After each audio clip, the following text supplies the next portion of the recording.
জয় জগন্নাথ। 50 দিনে জগন্নাথ দেবের 50টি অলৌকিক এবং অজানা ঘটনার আজ দ্বাদশ দিনে আপনাদের সকলকেই স্বাগত।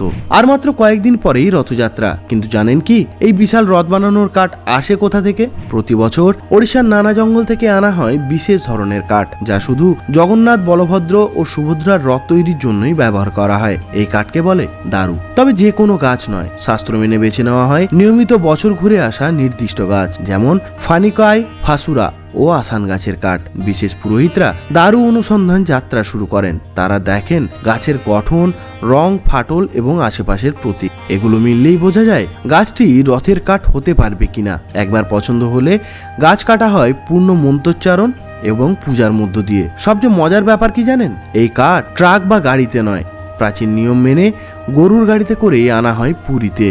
বহু কিলোমিটার পথ পেরিয়ে পুরীতে পৌঁছেই শুরু হয় রথ বানানোর কাজ, যেখানে শত শত কারিগর দিনরাত খেটে তৈরি করেন 3টি বিশাল রথ।